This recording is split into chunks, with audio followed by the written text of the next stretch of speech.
सफलता संघर्ष मांगती है। जय हिंद साथियों, कैसे हैं आप लोग। मैं उम्मीद करता हूं काफी अच्छे होंगे, मजे में होंगे, तैयारी चल रही होगी।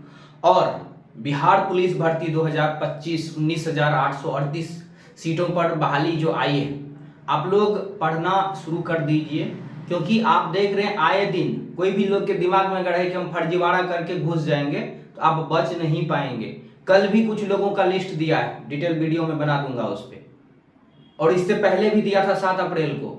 तो जो भी लोग चाह रहे हैं कि किसी तरह से हम सेटिंग करा लेंगे तो वो भूल जाइए, अब होने वाला नहीं है। तैयारी करना पड़ेगा, पढ़ना आप लोग शुरू कर दीजिए। सफिशियंट समय है, जो सिलेबस है उसके हिसाब से आप अच्छे से पढ़ लेंगे। प्रॉपर गाइड मैं भी किया हूं आप लोगों को, वीडियो आप देख लीजिएगा। और क्लासेस भी चल रही है, बहुत भास्ट सिलेबस नहीं है। आराम से जो समय आपको मिला है जून तक का, आप आराम से इजिली कर पाएंगे। जुलाई में एग्जाम है, लेकिन हाँ, आपको कम से कम मिनिमम 6 से 7 घंटा पर डे आपको पढ़ना पड़ेगा। पढ़ना शुरू कर दीजिए। और आपका जो 21,000 वाला रिजल्ट है वो भी आने की संभावना इस महीने तक बन रही थी अब, लेकिन हुआ यह है कि फिर से अब कुछ लोगों का लिस्ट दिया और 25 तारीख तक उन्होंने कहा है कि आप जो डॉक्यूमेंट वेरिफिकेशन कराइए। तो हो सकता है रिजल्ट आपका थोड़ा सा डिले हो, लेकिन साथियों, आपको पढ़ना चाहिए। डेली बेसिस पे पढ़ना शुरू कर दीजिए। जिनको भी लग रहा है 21,000 वाले में हमारा नंबर रुक रहा है, या जो लोग अभी तैयारी में आए हैं उनको लग रहा है बहुत टाइम है, नहीं, टाइम बहुत कम है। यही सबसे बड़ा दुविधा है कि टाइम बहुत कम है। रेगुलर आज से अभी से आप लोग पढ़ना शुरू कर दीजिए। पढ़ना ही पड़ेगा और कोई शॉर्टकट नहीं होने वाला है। क्योंकि आपने देखा होगा पिछले बार अलग अलग शहर में, अलग अलग सिटी में अलग अलग प्रश्न पत्र थे। तो ऐसी स्थिति में किसी तरह की नकलबाजी, सेटिंग वेटिंग के चक्कर में आप लोग नहीं रहिए, आप लोग पढ़िए। बिहार पुलिस के लिए हम लोग अभी हिस्ट्री देख रहे हैं और क्लास 9th का देख रहे हैं। चैप्टर 1 भौगोलिक खोज मैंने कंप्लीट करा दिया, एमसीक्यू प्रैक्टिस भी करा दिया है। आज अमेरिकी स्वतंत्रता संग्राम जो कि दूसरा चैप्टर है, और बहुत अच्छे तरीके से हम लोग पढ़ेंगे। इंपॉर्टेंट क्वेश्चन को भी इसमें हम लोग देखेंगे, क्या क्या क्वेश्चन कहां से पूछे गए हैं विभिन्न एग्जाम में, और आप में क्या पूछे जा सकते हैं। इसके अलावा इसमें जो कंटेंट है वो भी हम उसको पढ़ने का प्रयास करेंगे। काफी अच्छे तरीके से जो है हम इसको पढ़ेंगे। तो बिल्कुल आप लोग वीडियो को पूरा देखिएगा, काफी ज्यादा मजा आने वाला है। तो साथियों, मैं बता दूं, विश्व इतिहास का यह एक पार्ट हम लोग पढ़ने जा रहे हैं। और विश्व इतिहास में बहुत सारी घटनाएं घटी, लेकिन जो भौगोलिक खोज शुरू हुआ, मैं बताया था पिछले क्लास, पहला क्लास ही हम लोग पढ़े थे भौगोलिक खोज का। तो जो भौगोलिक खोज शुरू हुआ वो बहुत ही महत्वपूर्ण, विश्व इतिहास की एक बहुत ही कह रहे हैं युगांतकारी घटना थी। एक युग को अंत करने वाली घटना हुई थी भौगोलिक खोज। और उसी भौगोलिक खोज के कारण विश्व के अलग अलग जगहों पे, अलग अलग हिस्सों पे नए नए देशों का, नए नए जगहों का खोज शुरू हुआ। और नए नए जगहों से व्यापार शुरू हुआ। नए नए जगह उपनिवेश बसाए गए, नए नए उपनिवेश को कब्जा किया गया यूरोपियों के द्वारा, इंग्लैंड के द्वारा। और ऐसी स्थिति में अमेरिका, जो आज विश्व की महाशक्ति बनकर आई है, कभी न कभी उस पर भी इंग्लैंड का कब्जा था, अंग्रेजों का कब्जा था। जिस तरह से अंग्रेज ने भारत पर कब्जा किया, उसी तरह से अमेरिका पर भी कब्जा था इंग्लैंड का। तो मुख्यतः इस चैप्टर में जो हमें पढ़ना है कि आखिर किस तरह से वहां पे, जैसे हम चौथा चैप्टर है 10वां में भारत में राष्ट्रवाद, तो उसमें हम ये पढ़ते हैं कि कौन कौन से कारण थे कि भारत के लोगों में राष्ट्रवाद की भावना पनप उठी और अचानक से फिर सारी चीजें हुई। हम लोग डिटेल्स में देखेंगे जब हम क्लास 10th में जाएंगे। तो यहाँ जो पढ़ना है, यहाँ पे ये पढ़ना है कि आखिर कौन कौन से कारण थे।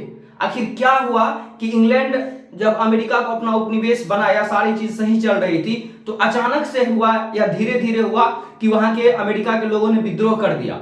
और फिर वहां पे युद्ध हुआ, सप्तवर्षीय युद्ध होता है। और फिर सारी चीजें जा करके जो है इंग्लैंड को अपना उपनिवेश, जो एक महत्वपूर्ण उपनिवेश था अमेरिका, वो खोना पड़ता है।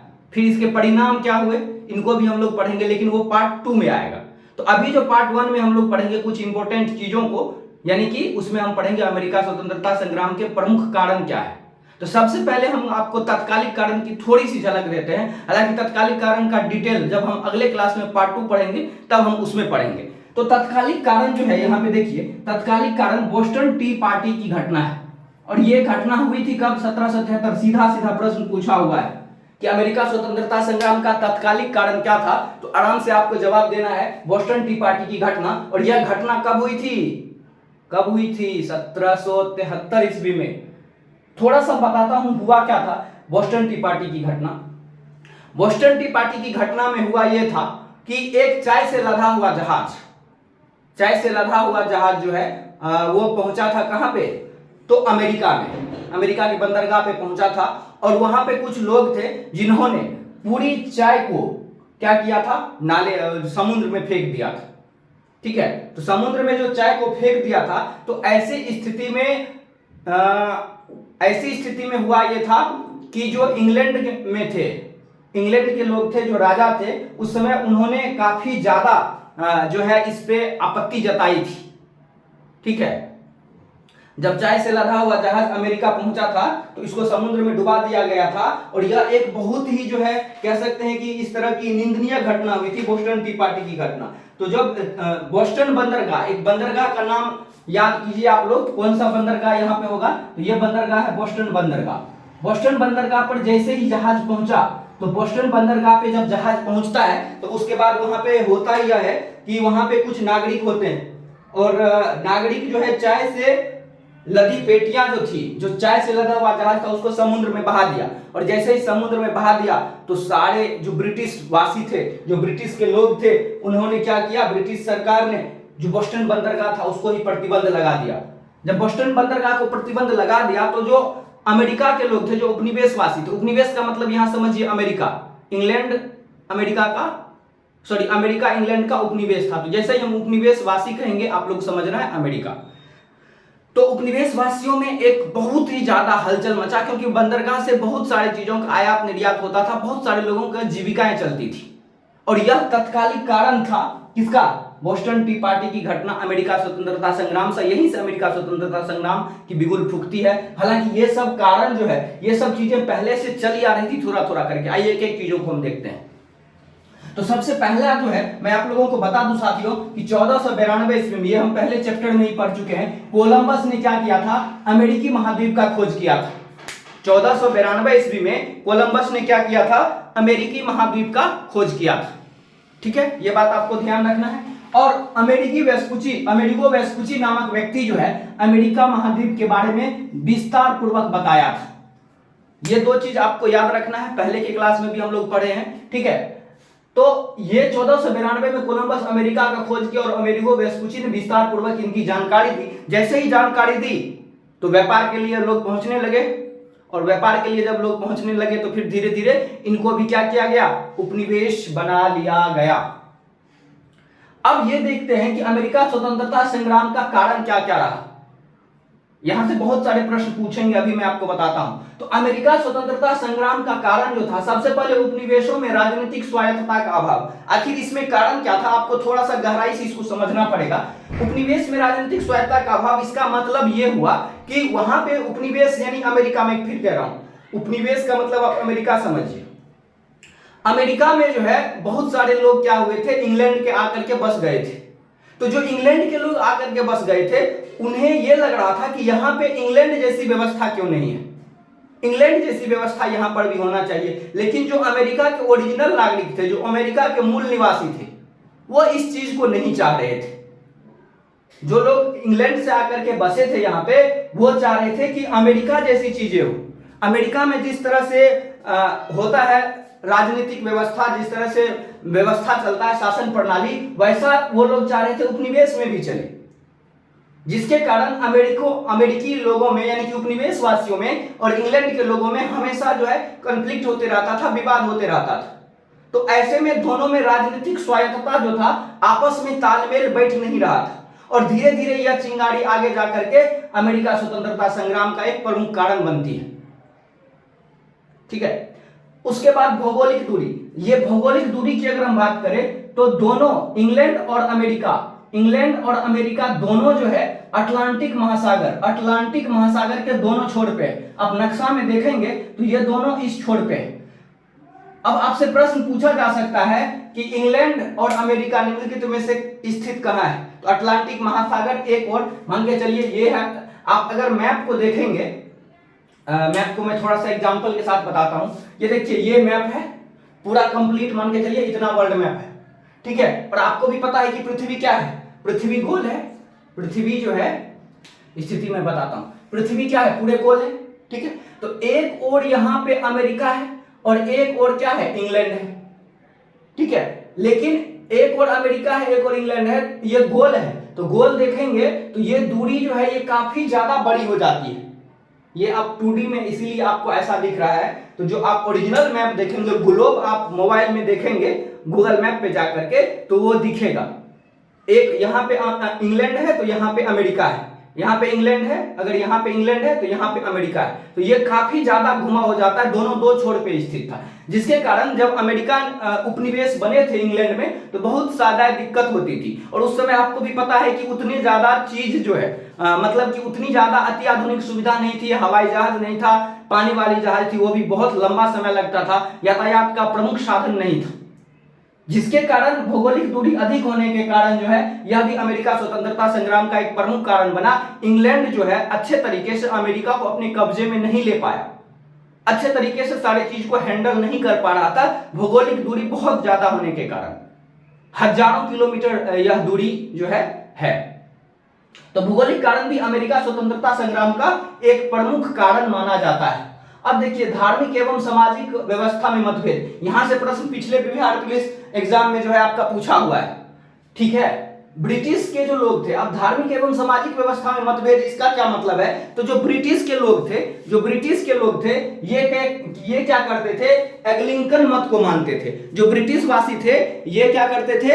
ये एंग्लिकन मत को मानते थे। कौन? ब्रिटिश वासी। वहीं अमेरिका का जो लोग था वो प्यूरिटन। ये आपसे प्रश्न सीधा सीधा पूछा जा सकता है कि निम्नलिखित में से कौन एंग्लिकन मत को मानते थे? तो ब्रिटिश के लोग। और प्यूरिटन जो मानने वाले लोग थे ये कौन थे? ये अमेरिका के लोग थे। सीधा सीधा प्रश्न ये पूछा जा सकता है। तो इन दोनों में क्या होता था? ये दोनों अलग अलग भेद को मानते, अलग अलग मत था दोनों का मानना, ठीक है।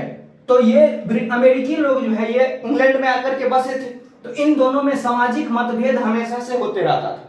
अब ये S8 का 9th का मैं नहीं बोर्ड के हिसाब से नहीं पढ़ा दूंगा आपको कंपटीशन के हिसाब से, इसीलिए जो जानकारी की चीजें वही मैं बता रहा हूं।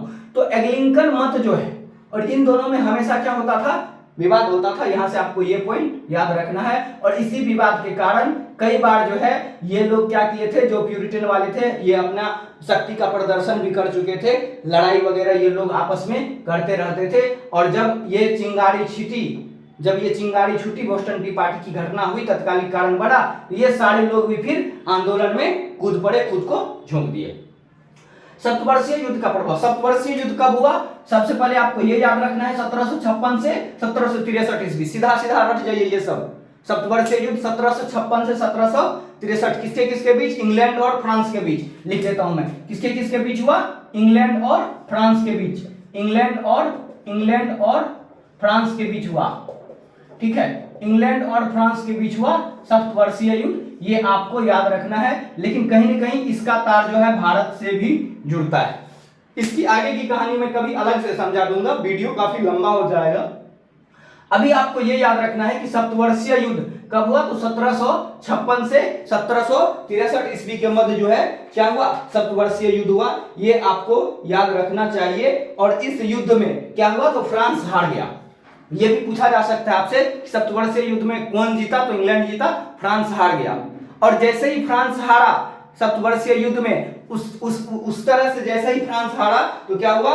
अब इतनी उपनिवेशवासी का, चूंकि यहाँ पे फ्रांस भी था, कुछ जगहों पे जो है अमेरिका में कुछ जगहों पे फ्रांस के भी लोग थे। तो जैसे ही इंग्लैंड हारा, जैसे ही यहां से कहां गया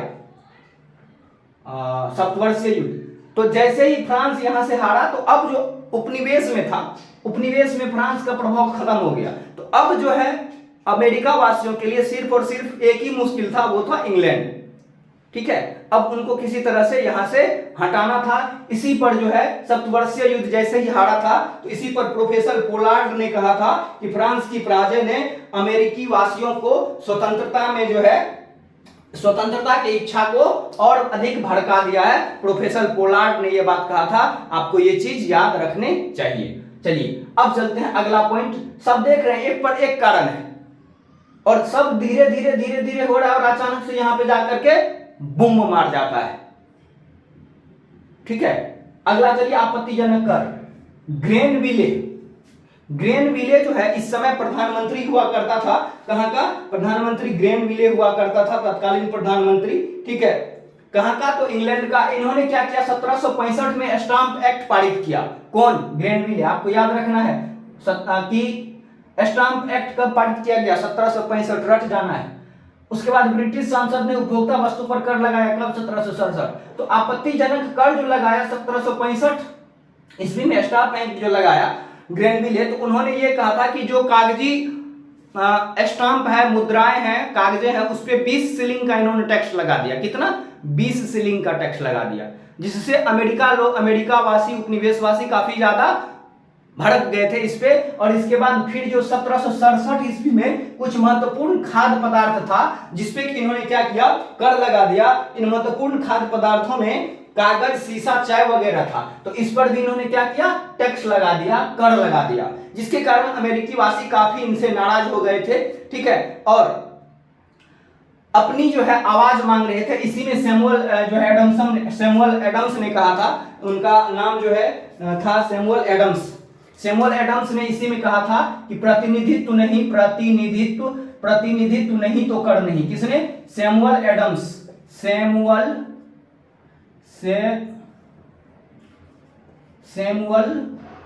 एडम्स ने कहा था, एडम्स ने कहा था कि प्रतिनिधित्व नहीं तो कर नहीं, इन्हीं के बीच कहा था। और अमेरिका के लोगों के द्वारा बहुत सारी संस्थाएं, स्वतंत्रता के पुत्र और स्वतंत्रता की पुत्रियां, ये सारे संस्थाओं की भी स्थापना की गई। सॉरी, माफ कीजिएगा, स्वाधीनता का पुत्र और स्वाधीनता की पुत्रियां। आपको पूछा जाएगा स्वाधीनता का पुत्र और स्वाधीनता की पुत्रियां क्या थी? तो संस्था थी जो अमेरिकी वासियों के, अमेरिका के लोगों के द्वारा संस्था का निर्माण किया गया था अमेरिका स्वतंत्रता संग्राम के दौरान। तो ये सारा पॉइंट यहां से आपको क्लियर हो गया होगा। लेखकों और प्रचारकों की काफी महत्वपूर्ण भूमिका थी। 1776 ईस्वी में टॉमस पेन ने कॉमन सेंस नामक पत्रिका लिखा था। बीपीएससी टीआरई वाले जो भी लोग वीडियो को देख रहे हैं, यहां से डायरेक्ट प्रश्न पूछा था।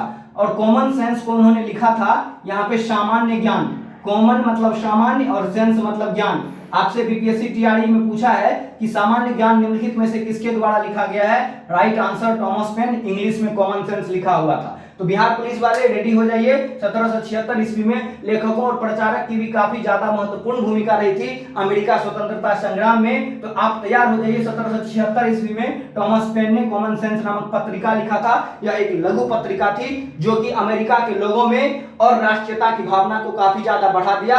और वो अब जो है काफी एग्रेसिव हो रहे थे कि कब जो है हम विद्रोह पे उतारू हो। उसी तरह से टॉमस जेफरसन, ये दोनों जो है वहां के लेखक प्रचारक थे जिन्होंने अपने पत्र पत्रिकाओं के माध्यम से अमेरिकी वासियों को जगाने का प्रयास किया। समाज में जो बुराइयां चल रही थी उनको सामने लाने का प्रयास किया। ठीक है, अगला जो है जॉर्ज तृतीय जब राजा बना इंग्लैंड का, तो यह काफी जो है निरंकुश वादी राजा था। यह जो है क्या कहते हैं कि वह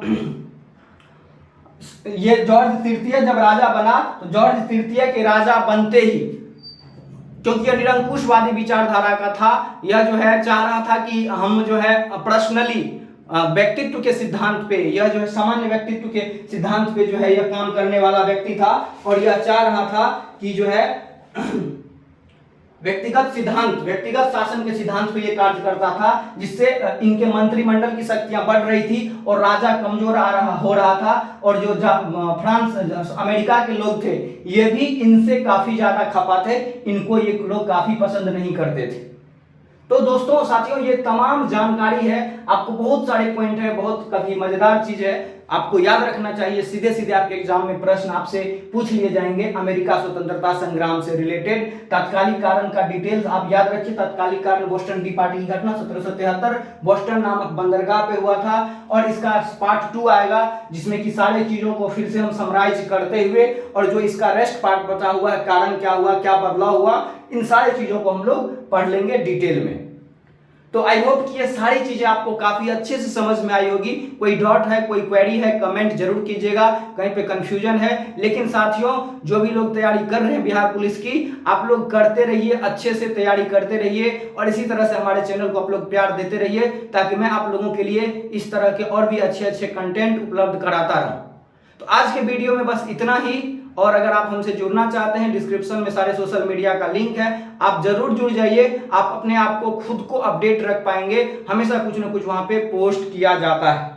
तो साथियों आज के वीडियो में इतना ही, मिलते हैं फिर अगले क्लास में अगले किसी इंफॉर्मेशन के साथ। तब तक के लिए अपना ख्याल रखिए, मस्त होकर पढ़ते रहिए और हमेशा मुस्कुराते रहिए। जय हिंद।